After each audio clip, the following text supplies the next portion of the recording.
ایک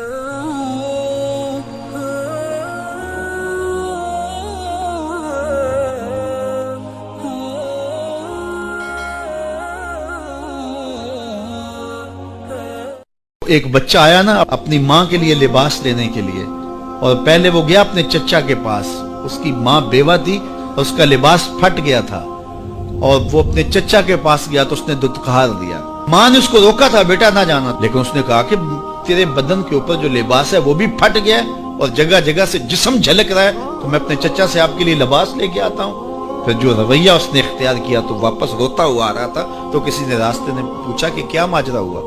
اس نے کہا چچا کے پاس گیا تھا ماں کے لیے لباس لینے، اس نے تو لا کے بھیج دیا۔ اللہ اکبر۔ تو اس نے کہا کہ جا سین حرم میں محمد نام کا ایک شخص بیٹھا ہوا ہے، اگر تو اپنا دکھڑا اس کے سامنے پیش کرے تو وہ امید ہے تمہیں رد نہیں کریں گے، لیکن سن لے ان کا دین کوئی اور ہے۔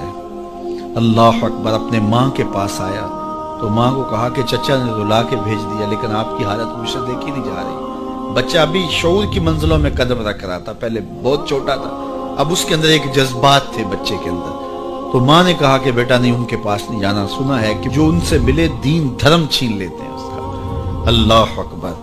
تو حضور علیہ الصلوۃ والسلام کے پاس جانے سے ماں روکنے لگی، لیکن بچے نے کہا کہ امی میں پکا رہوں گا، بتوں کا وفادار رہوں گا، تم اس ٹینشن کو، اس پریشانی کو چھوڑ دو۔ اور حضور کی خدمت میں حاضر ہوا۔ حضور صحن حرم میں چادر اوڑے بیٹھے ہوئے تھے، اور جا کے کہنے لگا میں پہلے بات آپ سے کر لیتا ہوں، آپ کا دین میں نے قبول نہیں کرنا۔ حضور مسکرا کے بولے بیٹا بتاؤ کس لیے آئے ہو؟ کہا میری ماں بے لباس ہے، میں آپ سے لباس لینے آیا ہوں۔ حضور نے چادر رحمت اتار کے اس کے کندھوں پہ ڈالی۔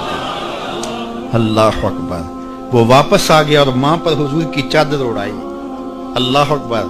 اور ماں نے کہا کہ بیٹے اس نے اپنا دین تو نہیں تجھے دیا؟ کہا نہ، میں نے پہلے کہہ دیا تھا تیرے دین نہیں مانوں گا۔ ماں کہنے لگی پتر اس کا دین ماننا چاہیے، یہ جس نے رحمت کی چادر ہمارے سر پہ تار دی۔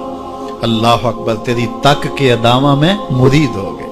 اس بوڑھی عورت کا قصہ بھی آپ نہیں بھول سکتے، جو گھر کا سامان باندھ کے اپنے دروازے پہ بیٹھی ہوئی تھی، اور اس نے سنا تھا مکے میں ایک جادوگر آیا ہے جسے ملتا ہے اس کا دین چھین لیتا ہے، کہیں ایسا نہ ہو کہ کہیں اس سے ملاقات ہو جائے اور وہ دین ہی میرا چھین لے، مجھے شہر چھوڑ دینا چاہیے۔ گھر کے تھڑے کے اوپر سامان باندھ کے بیٹھی ہے۔ حضور بھی گزرے، اس نے دیکھا تو کہا بھتیجے یہ سامان میرے سر پہ رکھ دے۔ حضور نے سامان اٹھایا، دیکھا تو بوجھل تھا، وزنی تھا، اور بڑھیا کو دیکھا تو کمزور تھی۔ تو کہا کہ بڑھیا اگر چاہو تو جہاں چاہتی ہو میں خود نہ چھوڑا۔ اس نے کہا اس سے بڑی مہربانی کیا ہوگی؟ حضور نے سامان اٹھایا ہوا ہے اور بڑھیا سے باتیں بھی کرتے جا رہے ہیں۔ تو بڑھیا کو کہا کیوں جا رہی ہے؟ اس نے کہا کہ سنا ہے یہاں ایک جادوگر ہے جو لوگوں کا دھرم لوٹ لیتا ہے، لوگوں کا دین لوٹ لیتا ہے۔ میں نے ساری زندگی بتوں سے وفا کی، میرے آباء و اجداد نے بتوں سے وفا کی ہے، میں چاہتی ہوں دین اجداد ہاتھ سے چھوٹ نہ جائے، آخر اس شہر میں رہتی ہوں کہیں مل نہ جائے۔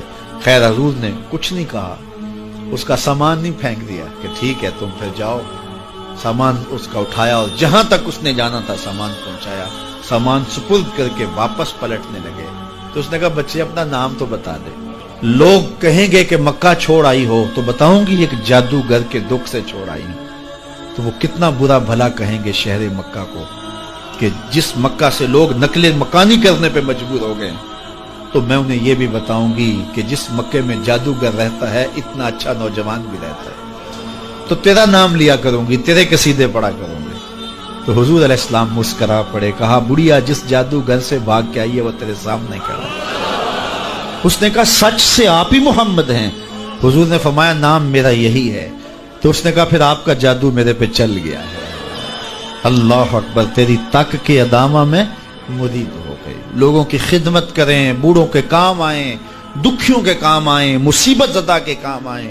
حضور یتیم ہو کے یتیم پرور تھے، لاچاروں کی مدد کرتے، لوگوں کے گھروں میں پانی بھر کے دے دیتے، اور دکھیوں کے کام آ جاتے اور مصیبت زدوں کے کام آ جاتے۔